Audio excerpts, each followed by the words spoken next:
नगरीय निकाय चुनाव को लेकर पूरे प्रदेश में जहां प्रत्याशियों के नाम पर मंथन चल रहा है, वहीं इंदौर में सवर्ण समाज ने सियासी दलों के खिलाफ मोर्चा खोल दिया है। गुरुवार को राजपूत, ब्राह्मण, माहेश्वरी और वैश्य समाज ने एकजुट होकर चेतावनी दी है कि जो सीट अनारक्षित वर्ग के लिए आरक्षित है, उस पर सामान्य वर्ग के ही व्यक्ति को उम्मीदवार बनाया जाए। दरअसल सवर्ण वर्ग का कहना है कि उनका किसी भी समाज के साथ विरोध नहीं है, लेकिन सामान्य वर्ग का हक मरने नहीं दिया जाएगा। हर बार चुनावों में सामान्य वर्ग के साथ छल किया जाता है। दोनों पार्टियों ने भले ही पिछड़ा वर्ग के ज्यादा प्रत्याशियों को मैदान में उतारने की बात कही हो, लेकिन जिस वर्ग की सीट आरक्षित हुई है, उस सीट पर उसी वर्ग का व्यक्ति प्रत्याशी होना चाहिए। इस बार सामान्य वर्ग एकजुट है। फिलहाल अभी भाजपा और कांग्रेस से अनुरोध कर रहे हैं, लेकिन इस अनुरोध को अलर्ट भी समझा जाए और चुनौती के तौर पर लें। कांग्रेस ने इंदौर में महापौर प्रत्याशी के लिए सामान्य वर्ग का चेहरा चुना है। अब भाजपा की बारी है। इस तरह से वार्ड स्तर पर भी ध्यान देने की जरूरत है। उन्होंने साफ कह दिया है कि सियासी दलों ने इस मांग पर ध्यान नहीं दिया तो इसका चुनाव में खामियाजा भुगतने के लिए भी दोनों दल तैयार रहें। यार, एक तो विशेष मुद्दा यह है कि जो सामान्य वर्ग की जो सीटें आरक्षित हुई हैं, उस पर केवल सामान्य वर्ग का व्यक्ति ही चुनाव लड़ेगा। उस पर कोई अन्य जाति का व्यक्ति चुनाव नहीं लड़े। अगर ऐसा कुछ होता है, ऐसे कोई भी राजनीतिक दल अगर ऐसा करता है कि सामान्य सीट पर किसी और जाति के व्यक्ति को चुनाव लड़ाता है, तो उसका पूरी ताकत के साथ विरोध किया जाएगा और तख्ता पलट भी कर दिया जाएगा। देखिए, एक बार पूर्व में भी 2017 में माननीय मुख्यमंत्री द्वारा एक शब्द कहा गया था, माई का लाल।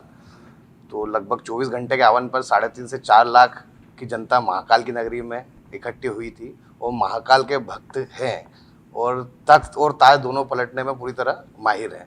तो बस मैं यही कहना चाहूँगा कि हमको सड़क पर उतरने पे मजबूर नहीं करें, वरना पार्टियाँ सड़क पर उतरेंगी। देखिए, बहुत पवित्र भाव लेके हम आए हैं और दोनों पार्टियाँ, दोनों बड़ी पार्टियाँ मध्य प्रदेश की बीजेपी और कांग्रेस दोनों से ये मांग करते हैं कि जो आपने आरक्षण करा है, उस आरक्षण के अनुरूप जो सामान्य जाति को हमारे जिन वार्डों में दिया है, शहरों में दिया है, सामान्य वर्ग का जो भी हो उसे उम्मीदवारी दी जाए।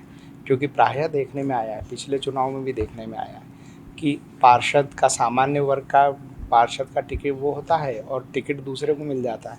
तो ये अब सवर्ण समाज इसको बर्दाश्त नहीं करेगा और जिस भी पार्टी ने ये कार्य करा, चाहे भाजपा हो या कांग्रेस हो, तो उनको परिणाम को उसमें मिल जाएगा कि क्या उनका जो भी उनने ये गलत हरकत की है।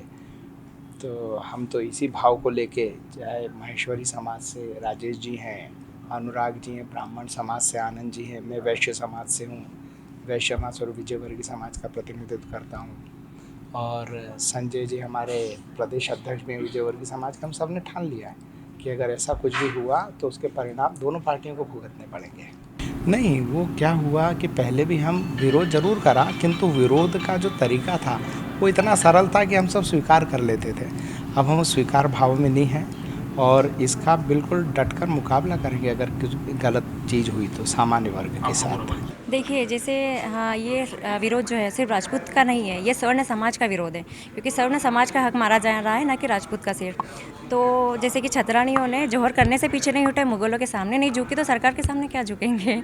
तो जैसे हाँ, पिछले पूर्व में जो हुआ है, जिनका आपने अभी सुना है कि 4 लाख जो कर्णी सैनिक थे, जिन्होंने सड़क पे आके सरकार को हिला दिया था, तो हम नहीं चाहते हैं कि वो फिर से हो। तो इसलिए आपके मीडिया के माध्यम से हम सरकार को यही और पार्टियों को यही एक सूचना देना चाहते हैं कि स्वर्ण समाज का पद जो भी सीट निकलती है उस पर सिर्फ स्वर्ण समाज का ही चुनाव लड़े और स्वर्ण समाज को ही पार्टी से टिकट मिले, अन्यथा हम आंदोलन करेंगे। और ये निवेदन नहीं, ये चेतावनी है हमारी तरफ से।